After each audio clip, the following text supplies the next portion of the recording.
Hello, welcome to my session on how to automate your MariaDB or MySQL infrastructure with Ansible. Federico Razzoli here. Some words about me. I am founder and director at Vetabase. Vetabase is a very young database consulting company. It provides consulting for some database technologies, including MariaDB and MySQL. We have a focus on database automation. We especially work with startups and we help them with the typical technological challenges they deal with when they have built their product or most of it, and then very quickly they have to scale it. And when it comes to scaling, the database is typically the hardest component to deal with. I am a database consultant since a very long time. I'm an open source supported. I use MySQL since the year 2000. And I use MariaDB since before its first version became stable. So let's go on. What to expect from this talk? Well, I will start by explaining quickly and not in depth the general Ansible concepts. And then for the rest of the talk, I will show you some opinionated code examples on how to automate MariaDB or MySQL. Opinionated because I'm going to use these code examples to show you the good practice I think you should follow and the bad practice I think you shouldn't follow. If you don't know Ansible at all, well, you will not learn it with this talk, but you will get a feel of how it looks like to use Ansible, and hopefully you will get some useful hint on how to do things right. If you know Ansible already, you will hopefully get some good ideas and some insights on how to use it properly from the perspective of a database administrator. So an Ansible overview. So let's start from the very basics and explain what Ansible is. Ansible defines itself as a tool for deployment and configuration automation. So, for example, you can use it to deploy a new server, what runs on it, how the software is configured, and every aspect of your server, basically. It follows the infrastructure as code approach, so everything is described with a domain-specific language. Based on YAML, YAML. The code is idempotent, which means if you run it twice, the first time it will have the desired effect, and the second time it will change nothing. So, what does it mean in practice? It means that if you have a running server, you already deployed it, and you are totally free to change something in your code.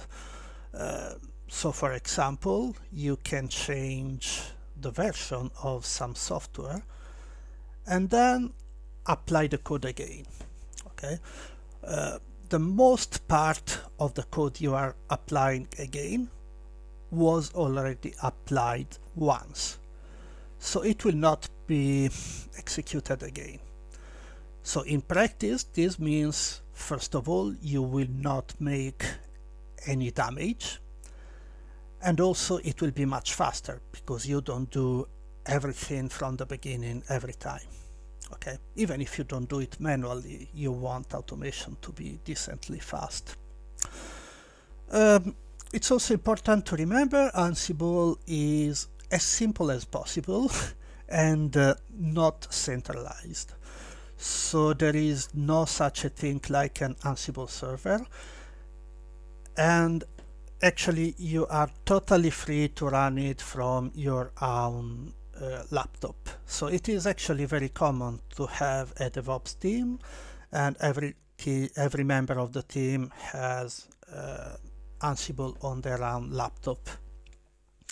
This is not necessarily the best idea for several reasons, including security, but still it is very common and you can definitely do it. So I will briefly list basic Ansible concepts. I will not explain them in details because we will see them by example later. So important component is inventory. In inventory is typically a file which lists your servers and logical groups of your servers. Inventories can also be dynamic, which means they can retrieve the list of servers from remote services. This is very useful if your services are in the cloud, but we will not discuss this. A module is basically an Ansible object that you can use to interact with a certain system component. For example, some modules are system users, files, MySQL, and so on. A playbook is a file written in a domain-specific language, which basically uses modules to describe a system or part of a system. So a playbook should say, for example, that certain directories exist, certain system users exist, MySQL is running, and so on. It's a description of how a server looks like. Okay. A role is a playbook that describes a precise logical part of a system and applies to certain hosts or groups of hosts. So for example, a role could be MySQL, and it describes everything that is needed to have MySQL up and running. A play is a file that associates certain host groups to their roles. Variables are very important and should be used for every part of a system that could change over time. So typical example is software version. Every software version should be in a variable, so to update or downgrade, you simply change this value and apply the role again.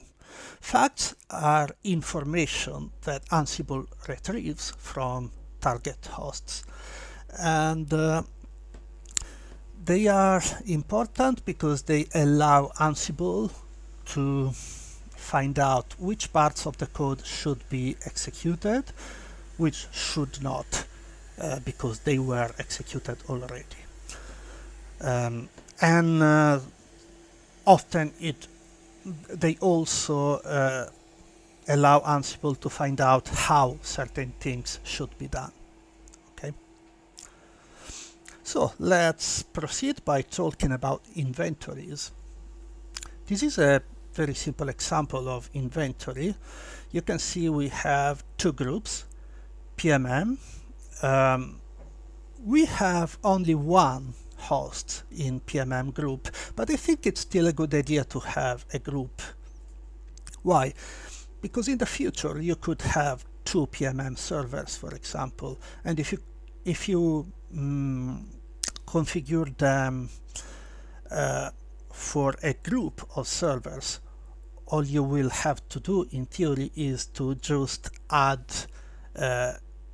another host in this group. The second group is MariaDB main. You can see we have 3 hosts. And then the last block of lines is variables for MariaDB main. So we are defining some variables in an inventory. This is not the most common place to define variables, but I think it is a good idea to define certain types of variables here. Particularly variables that are server names, server addresses, ports, because these things are very, very related to an inventory of servers. This is more or less the same example as before, but we are not using host names this time. Okay, so for example, PMM1 is not a host name, it is an alias. And is it an alias for what?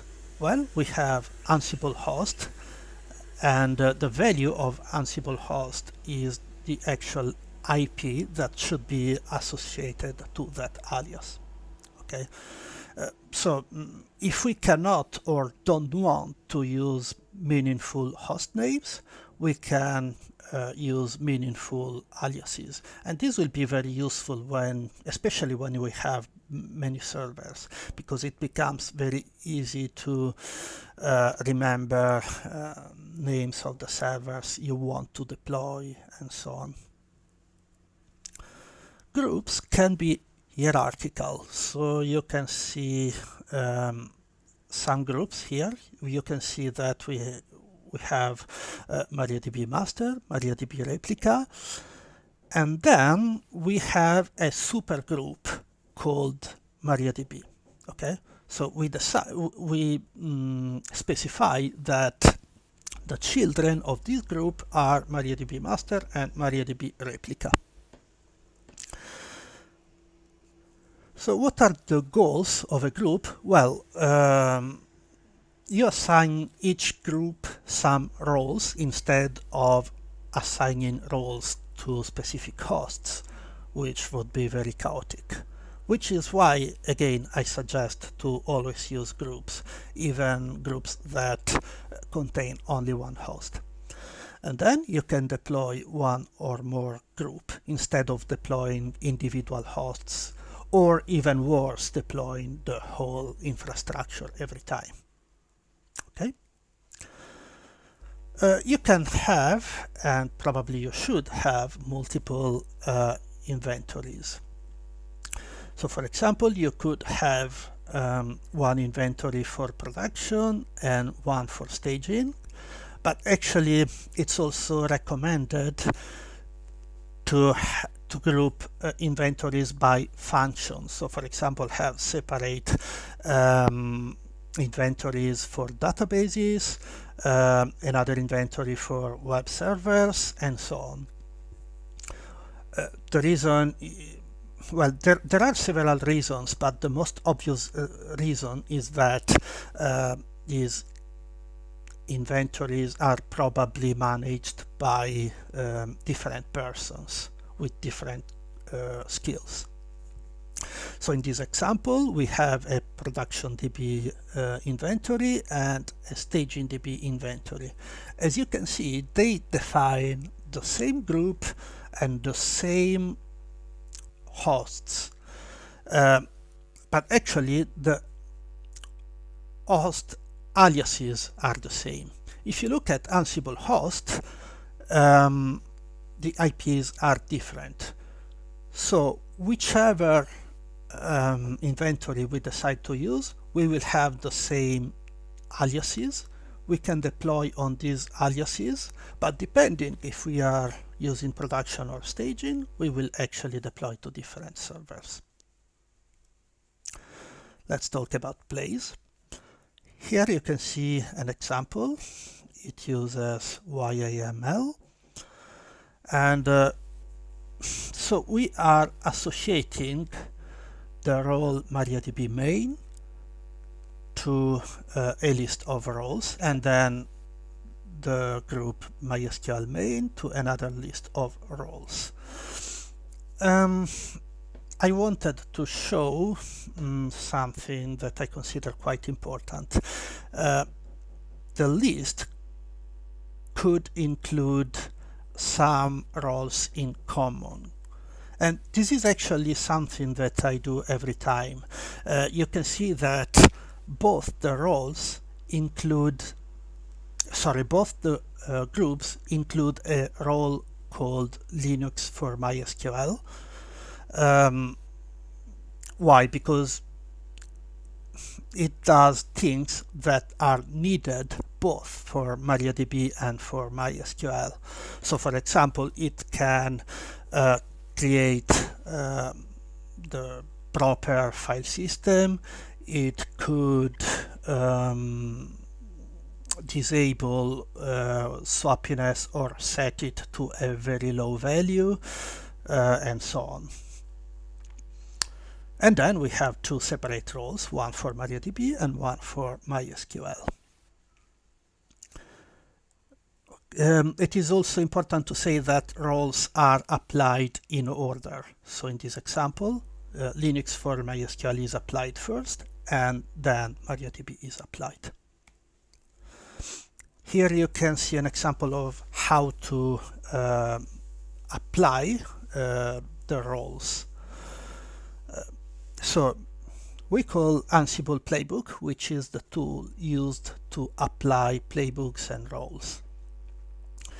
We specify the inventory to use, staging.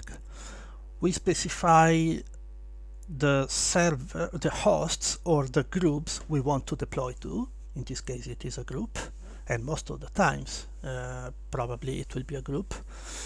And then we specify the play to use, because again, the play will associate the group MariaDB main to specific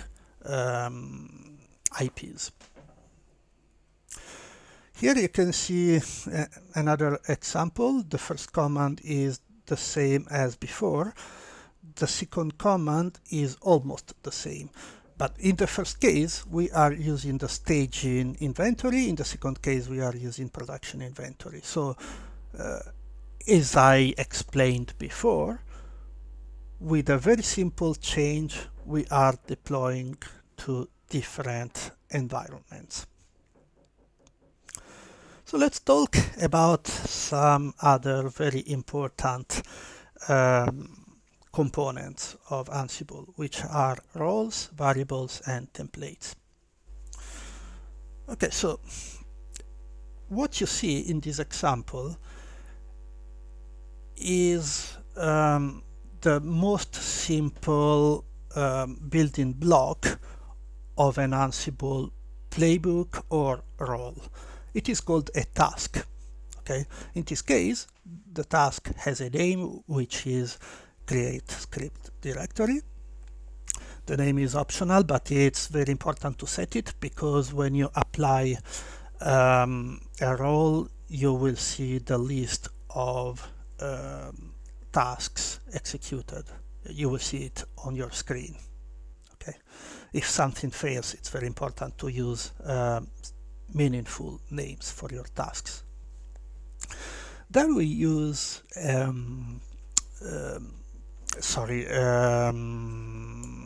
we use file, which is a module, and for this module we specify some attributes. For example, we define a name, an owner, a group, and so on.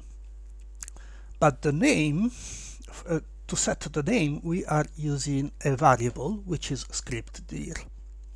You can see the syntax that is used to use a variable in your tasks. I am using double quotes. If I use single quotes, it will not be considered a variable, it will be considered as a string. Okay, so how to define variables? Well, first of all, here you can see the syntax, which is again via YAML. And there are several places to define variables. The most common choices are the ones listed here. So they can be listed in hostvars directory. The name of the file should correspond to a group name and should have the extension YML. In this case, the variable, of course, applies to the specified host. Then we have group vars, and those are, of course, variables that apply to a certain group. And then we have role defaults. Okay, so if a variable is not defined for a group or for a host, the default written here in the role will be applied. These locations are read for each individual host in this order. Okay, so if if a certain variable is found in host vars, it will be used. If it's not found, it will be searched in group vars, and so on. Some notes on variables. I think it's very important to say that the same variable can be used by multiple roles. Okay, as I shown before, a variable is not necessarily defined in a role. It can be defined for each group or even hosts. I didn't mention before, but there is an official repository of Ansible roles called Ansible Galaxy. But these roles are written to be extremely reusable, so they are general purpose, and they therefore cannot use this opportunity. But having variables used by several roles makes sense for your infrastructure. So what you should probably do in most cases is to have your own roles, which doesn't mean you have to write them from scratch, because it would be a long work. But you can actually use an existing role because they are generally open source, and you can modify the role depending on the needs of your specific infrastructure. Probably you should also drop a lot of stuff from the original role because, for example, roles are written to work with any Linux distribution, but you probably use only one Linux distribution and don't care about the others. Remember, whenever you decide that a variable is needed, document it in the README file in the role, or in a more generic README file in the repository that describes your infrastructure. So here you can see an example of how to copy a configuration file. This is very important, right? In this example, you can see we are copying my.cnf file, MariaDB or MySQL configuration file, from a local directory to the remote servers.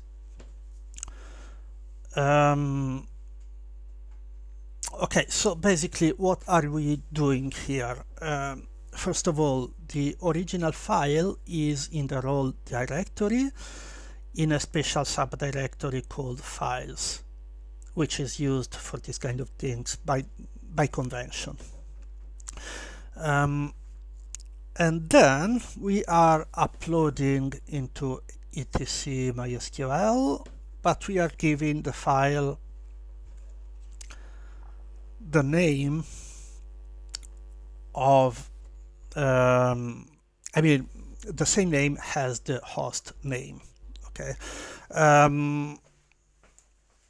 These could be useful sometimes if we want to have several configuration files. Each of them can be included by a sort of master configuration file, which is always my.cnf. And in this way, we can define special aspects of the configuration which depend on specific host. But this is not the best idea. So it is much better to do it in this way. So you can see we are using a different module, which is template. The source, so the template file, is located in a directory called templates by convention, which we are calling my.cnf.j2. Again, it's just a convention, and it means that the template is written in a template language called Jinja 2. Well, it's called Jinja version 2. And the file, of course, must be uploaded to the remote server in ECT MySQL my.cnf. Here you can see how the template looks like. It's not realistic. We are defining only 3 variables, but for this example, we didn't need more complex stuff. So you can see we can hard code certain variables if we think that they will never change. Actually, if we need to change them, we can. But for variables that probably will need to change or may need to change in the future, we should probably use variables, as you can see in this example. But there are some problems. If we want to set a variables, it would be better to be able to add it in only one place, which could be host vars or group vars. And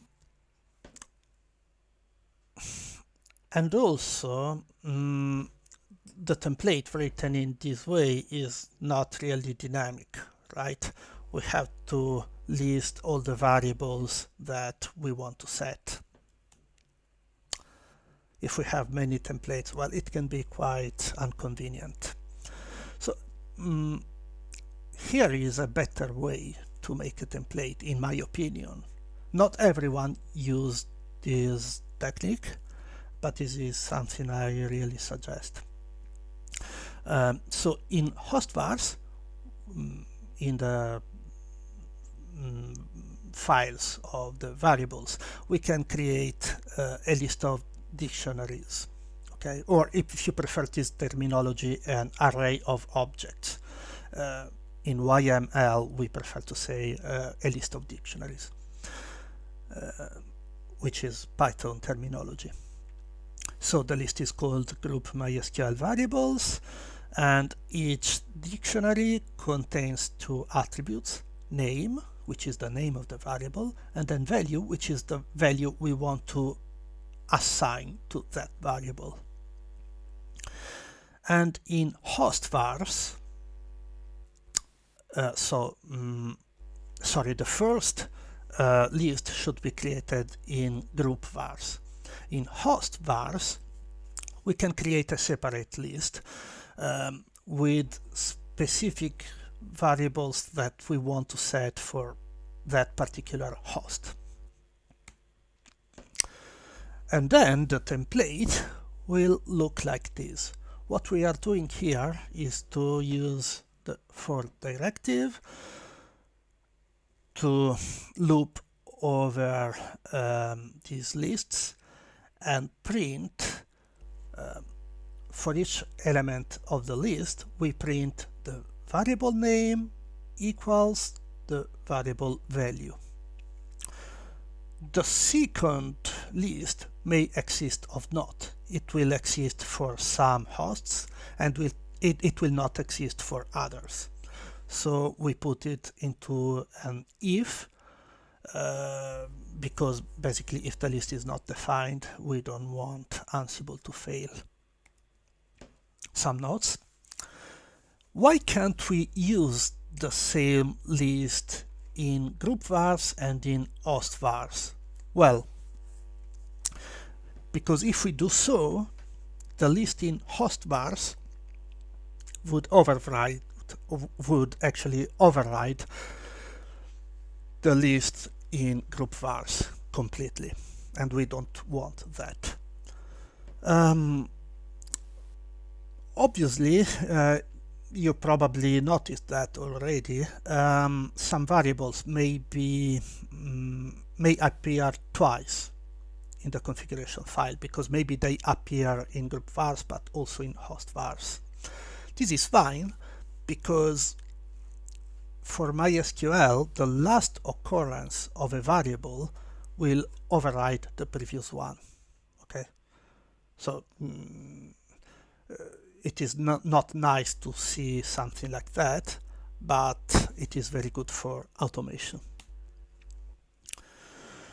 So here I show another possible use for lists, and the use is, well, we can have a list of the IPs of the servers that compose a Galera cluster.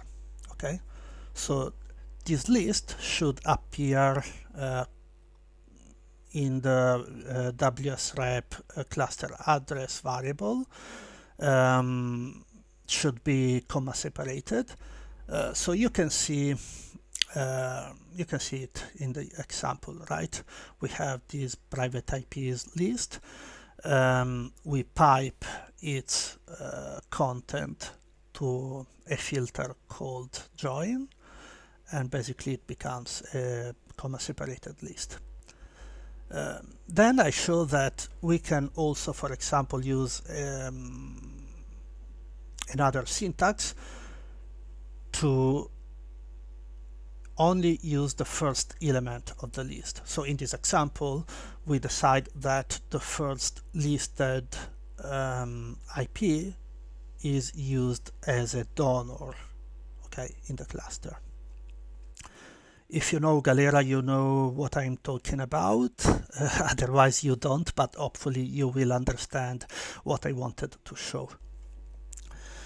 And then the last block, well, basically we are deciding that only the first node of a cluster should import a backup when the cluster is created.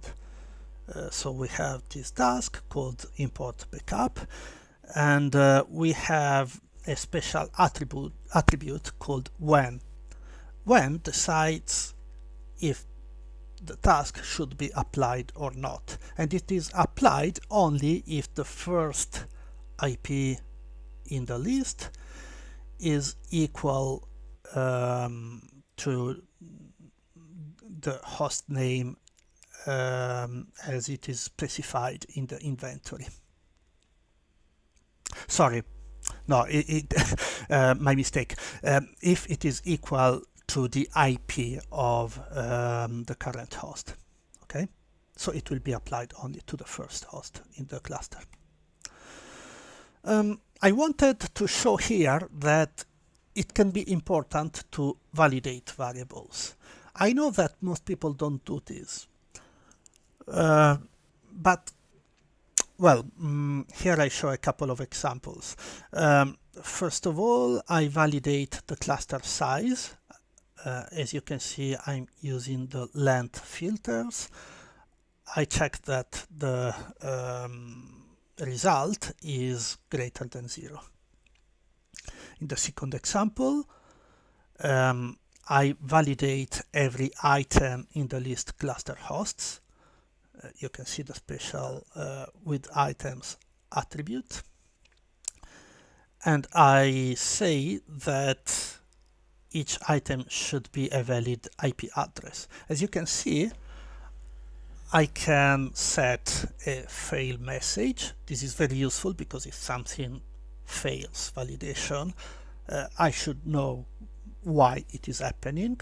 This will help me to debug a role or to debug the variables I modified in a group or in a host. And then we can optionally have a success message. It can be useful or not. One more word. Why is it important to validate variables? Well, because you could have many variables to set when you add a group or when you add a host. It can be easy for complex infrastructure to forget something or to do something wrong. Debugging could take time. But if we have proper validation in place, and the validation is done at the beginning of a role application, well, this can potentially save us a lot of time. Okay, let's talk about tags and similar features. Okay, we can have conditional tasks. So certain tasks may only be run for certain servers and not for others. Usually this is based on the group, the role, of course. But sometimes even inside a certain role, we want to only execute some tasks and exclude others. So in this example, we use again the when attribute. Basically, the task itself is executed only if there is a isReplica variable which is set to true. Okay, if this is the case, a MySQL variable is set using the MySQL variables module.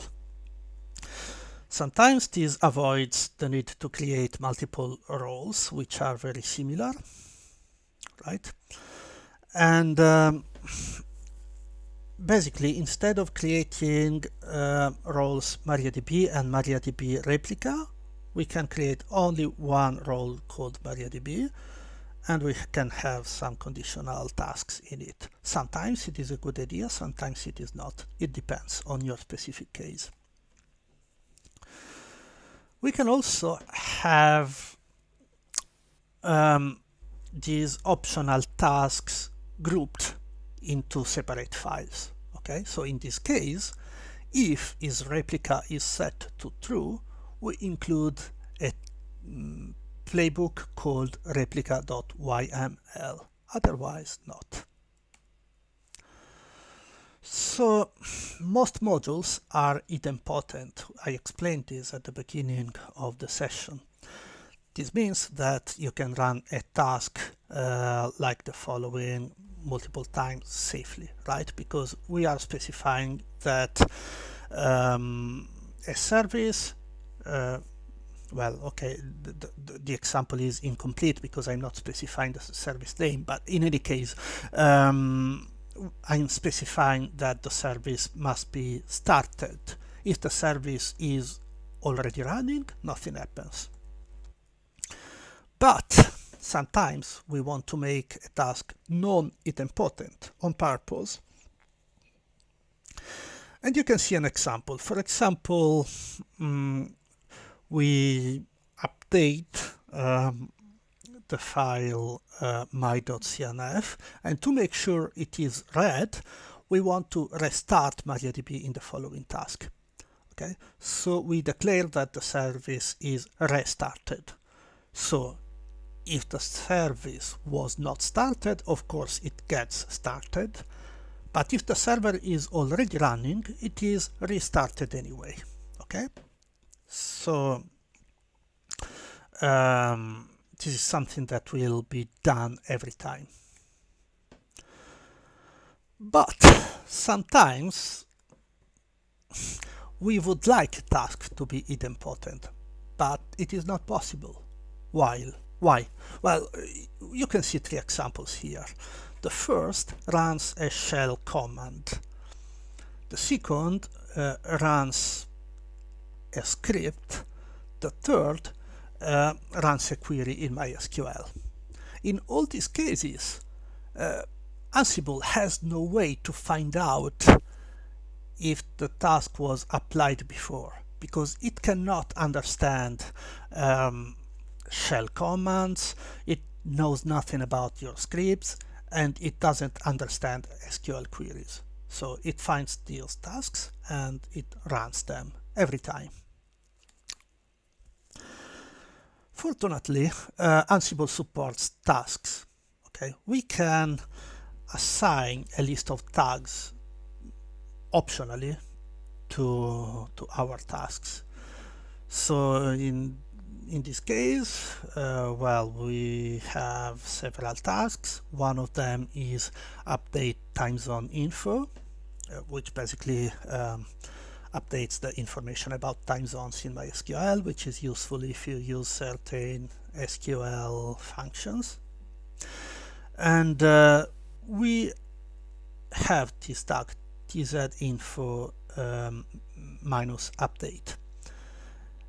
Why is it useful? Because you can see the example command that we can use to apply not the whole role, but just the specific tags with, the specific tasks with this tag. Okay, so basically we can run a command to only update the time zone info. Okay, so it is useful to have several tags, for example, to modify configuration, to upgrade MySQL, to modify the MySQL users, and so on. Well, actually, you can see some of the typical tags that I want to have. I said that tasks can be used to update MySQL configuration, but actually there are two cases. In one case, we can do it runtime. It is the MySQL config dynamic update tag. Okay. Basically, we can do it by simply running a query in MySQL. But sometimes we want to update the configuration in the configuration file. So we have to copy the new version of the file and then restart MySQL. And for that, we may want to create a separate tag.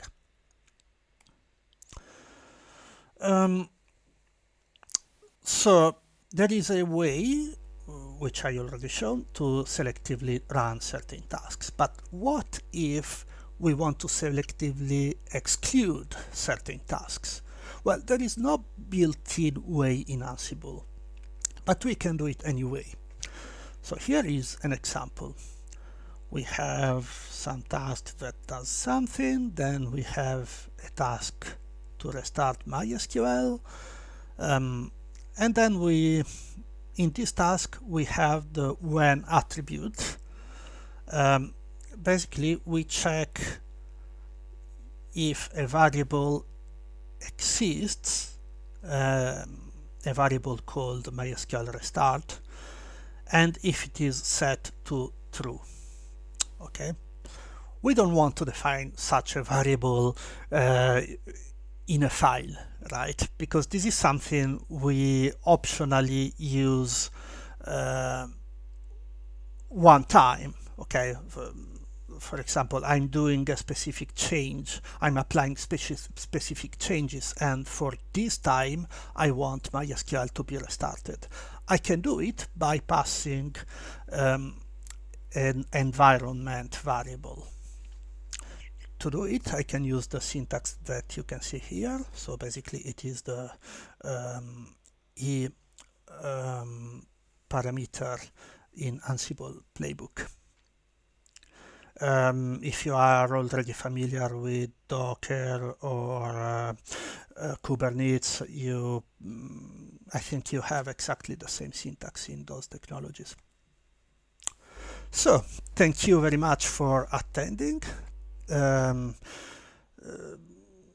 if you have asked questions in the chat, I'm going to answer them as more as possible. And if you didn't, please ask your questions and I will be very happy to reply. So, thank you and see you next time. Hey, Federico Razzoli. Good morning. Hi, Welcome Shiv. to MinervaDB Athena 2020. Good to have you here, man. Thank you very much. It's great to be here, Shiv, and congrats for organizing this wonderful event. Thank you. So, first of all, let me thank you from MinervaDB Athena team and personally for signing up for this conference, speaking, and your continuous effort in exchanging your knowledge, your experience to the whole community. That makes an impact. So, thanks a lot for that, man. Oh, I'm glad you mentioned this because actually I think that sharing knowledge is something very important, and fortunately it's something also very common in our community. So I'm glad to contribute this um, good community habit. Can't agree more with you on that. So let me first start with your topic, which you have presented for MinervaDB Athena 2020, which is about DevOps and automation on MySQL and MariaDB infrastructure operations on Ansible. I tell you, this is only one single topic which is about automation and DevOps. We have conversation on performance, we have conversation on scale out, we have conversations on database reliability engineering. So I tell you, this is a unique topic like rest of the topic, but we always talk about automation on the database infrastructure. It came very late. If you really look at back 5 years back, there wasn't any DevOps for database infrastructure. DevOps exists for a longer time, but then automation in database infrastructure came quite late after automating the entire infrastructure operations. So let me start with, how do you see as building a database infrastructure globally distributed and building a DevOps ecosystem on top of it? What were the first points which you consider, and how do you use Ansible for that? Well, first of all, DevOps is more of a culture than a single professional figure. So a DBA can also work automating things, right? And that's actually something that should happen because typically when databases are managed by DevOps who don't have specific database knowledge, well, they are able to automate things, but they are not able to deal with specific database performance problems, disaster recovering, and these kind of things. So uh, many DBAs are into automation, and those who are not, well, probably they work in companies who don't really need automation, but nowadays it would be better to explore this field. So how do I do it? Well, Ansible, which was the topic of my talk, and you mentioned it, is my preferred tool in most cases. Uh, it's not necessarily always the best because I think that the technology you know best is probably also the one you can use best. So if someone has more skills about, Puppet or something else, then it's possible that Puppet will work best for them. But I believe that Ansible is the best in most cases because it's simple, it's easily extendable, and well, it has a lot of benefits. So when I build a new infrastructure, first of all, the first step is to design it. Design the infrastructure, but also design the automation itself, which is not exactly the same thing. Okay, so once I know which servers I will need, how many of them I will have, and so on, I need to figure out uh, the roles that I will need to assign to those servers, how these roles will have to work together, um, which variables I will need to create to specify the difference between the various servers.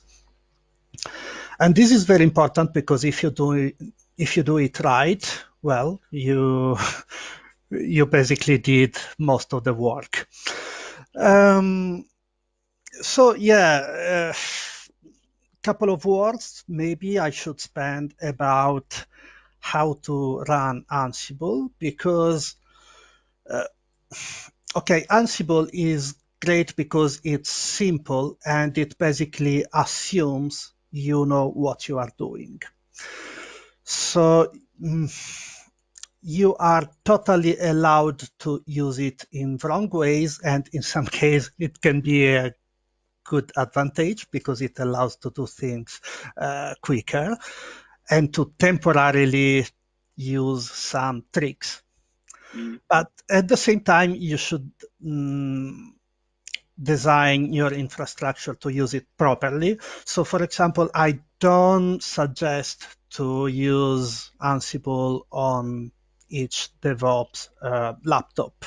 I suggest to have a dedicated host, possibly even two of them for redundancy, but one is usually fine. And everyone who will need to apply roles to make changes in the configuration will do it from that host. This allows you to use some wrapper script, for example, to log who called Ansible, when, um, and for example, the version of the automation that was in place in that moment. And also maybe do some things that are easily forgot, like, for example, pulling from the remote Git repository before applying a role. So yes, these are the suggestions I have for people who have to build a new infrastructure, a new automation in Ansible. Perfect answer actually. Because no, I was expecting the same.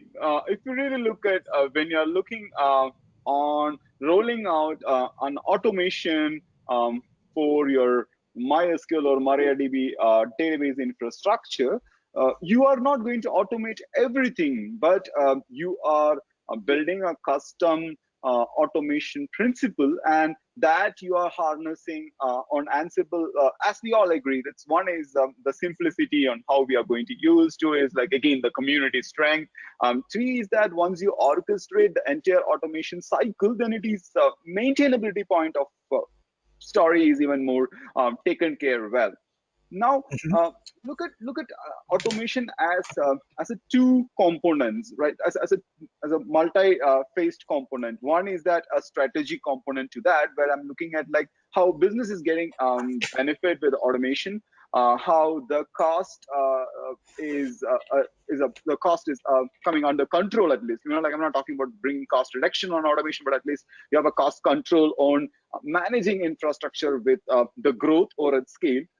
Plus, now you look at from a technology point of view, like like now you are able to roll out more complex infrastructure faster with lesser error or it's more simple from an management point of view. So how do you combine these two? Like an organization, me as an end customer of you come to you like, hey, Federico, this is something which I want to automate my database infrastructure. You come up with Ansible, and what will be the top 3 benefits I get as a business, and top 3 benefits I get from a technology standpoint of view. Okay. Well, the benefits of business and technologies are, in my opinion, usually the same, just seen from different perspectives. So I would say the first thing is less errors, which you Mm, mentioned. So if I have to set up 3 servers manually, mm, uh, it's very likely that I will make at least one mistake, right? mm, Uh, if I have automation in place, this will not happen. This is a benefit from technological point of view, but mm, from business point of view, I would say it means you don't spend resources to fix problems after creating them. mm, You save resources because you avoid creating the mm, problem in the first place, right? mm, mm, mm, And well, of course, if I make mistakes, this can also mean that maybe I don't know, my server will be slower because I misconfigured something, and a slow server also has a cost in terms of, slow website, users that will abandon a website. So um, this is a big thing actually. Second benefit I want to mention is well, I can deploy servers much more quickly because if I have to deploy a certain number of servers, I will need some hours, right? mm, But if I can do it by simply applying a role, an Ansible role, well, it will be very quick. Of course, Ansible cannot make magic. Okay, so if the role implies that the server has to install a package from a remote repository, well, this will take some time, but it's still nothing compared to the time we save because I don't have to connect to the servers myself, run every command myself, and so on. So actually, this also understood. means that work is quicker, yes, but it's also more pleasant, right? Because doing the same things over and over and then spending time and having headaches to find out what you did wrong at some point, it can be frustrating. So it improved the quality of life of DevOps and DBAs. So yes, okay, this is a technological benefit, but the business part is also quite obvious because if DevOps can do their tasks quickly, they will be free to do something else after some minutes. Um, so yeah, another great benefit I would mention is that if I automate my operations, everything becomes more testable uh, because I have the same role which I can apply to a test server. It configures the test server in a certain way. I can run my tests, um, or I can simply leave the server going for some time because maybe it's a replica. So I will just check if it survive its workload.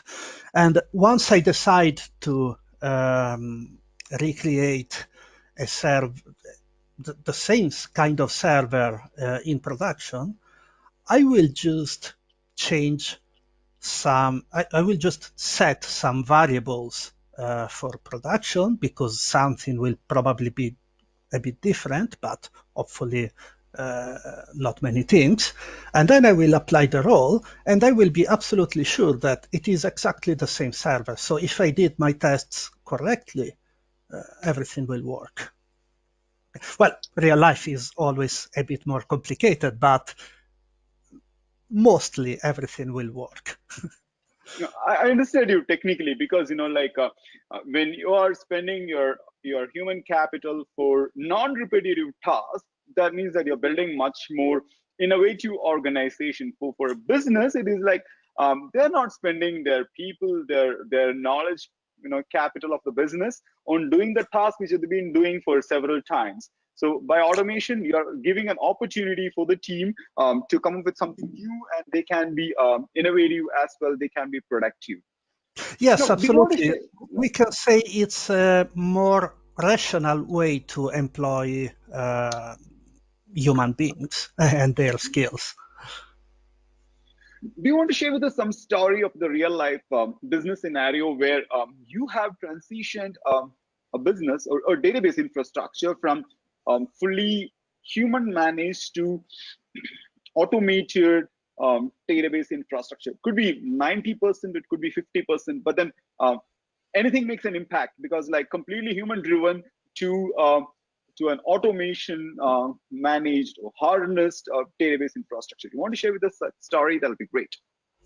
Yes, I have more than one, but probably the most interesting is a work which is currently in progress, almost finished, still in progress.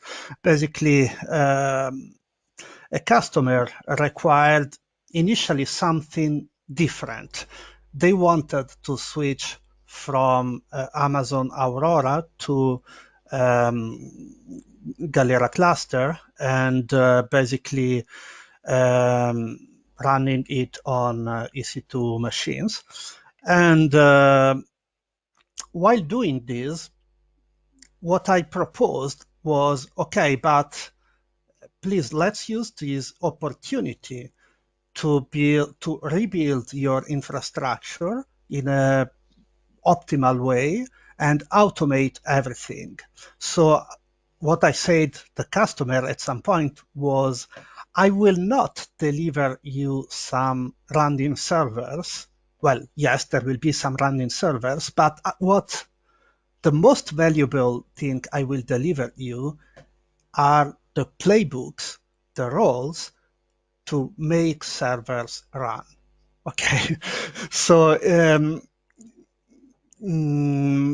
the thing is, you will not just have a server that is doing its work, and if it goes down, the work must be redone. You will have what you need to rebuild the server as needed, to add new nodes if needed by simply applying some Ansible roles, and so on. So this is the most interesting thing, and probably I hope you will read something about it on the database website when it's done. Other stories are about automating infrastructure starting from test servers. Okay, so another customers which I will not mention, sorry, basically asked specifically to automate their infrastructure, and we started from test servers, which was not what they initially asked, but I did it for the reasons I mentioned before. So basically, I built some servers that contained their test databases. They could test their apps to initially see if everything was working, and then fine-tune the configuration to improve performance. And then once everything was in place, we used this automation initially to automate the deployment of new replicas because it was the intermediate step, right? Replicas were used in production for read-only connections, which is less critical than writes, of course. Once they were sure that everything was working fine and the performance were good, we basically deployed new masters to have them fully automated with Ansible. And what they were particularly surprised was what I mentioned before. So uh, if you if they want to change something, including, for example, a version of some software, what they have to do is to change a variable, for example, change a version number, and then apply the role again. And they don't have to connect to the server to run commands and to do a lot of stuff. Just change a value and apply again. Yeah, this is what we call as a transition, right? A transition from um, highly repetitive, highly human human effort involved operations infrastructure to you categorize them what is going to be an automated task and what's going to be a human involved activity. So eventually you're making a DBA, or the database infrastructure owner, as a strategic component. Also, when I say strategic component, why? Because is that you are looking at like how I can build this database infrastructure for a scale. Like when the organization grow bigger in size, does that mean that we spend hiring more number of people, or we are going to scale the database infrastructure operations with eyeballs, which is definitely not the way to grow your database infrastructure. One, like there is a shortage of talented people. Two is about the cost of having them. Three is like about the cost of losing them due to the higher attrition in the database systems professionals ecosystem.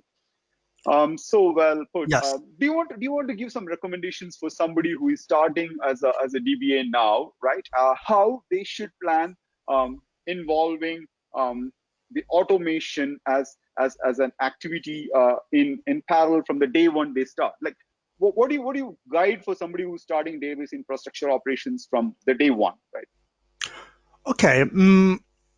My best advice is once you are sure that you know the technologies you want to deploy, make make sure you understand Ansible and how it works, because this will save you a lot of mistakes. Okay, so it's interesting, for example, to check Ansible questions on websites like Stack Overflow, because you can easily find questions about how to do things that shouldn't be done. So, for example, Very important. Very important. Yeah. yes, just to give you an example, they ask, how can I share the same variable between different roles? And they are thinking about, a special way of declaring a variable in a role and then having another role which accesses somehow, but that's absolutely not how Ansible works. So what you will do is to have variables that describe um, the aspects of your servers that you need to describe. Okay, so the first thing to decide is which aspects do I actually need to decide. I put them into variables, and then I need to have roles that access those variables. Of course, this partly means that you don't completely use ready-made roles. Okay, but okay, actually you do, But what you typically do, what I suggest to do at least, if your deployments are not trivial, use an existing role as a template and then modify it, because every infrastructure is different and your needs are not the same needs of the author of that role. So Absolutely. yeah, make sure you fully understand Ansible and how it works, and then start to use it designing your infrastructure properly. Thank you. So that's all the questions from me. Thank you so much in giving us the detailed interpretation of each and every point of your conversation when it comes to automation on Ansible for MySQL and MariaDB database infrastructure, giving us the clarity like what a database infrastructure owner should look forward to on automating their database maintenance activities, which will add benefit to the business. And so is for the technology infrastructure. Thank you so much, Federico Razzoli, joining this call on a short notice, taking time for the talk, sharing your experience and story. Wishing you a Merry Christmas in advance, a great 2021 in advance. Take care, stay safe, man. Pleasure talking to you. And thank you for inviting me, and thank you also for organizing this great event. And hope to meet you and the community in person very soon. Looking forward to it, man. Thank you. Bye bye.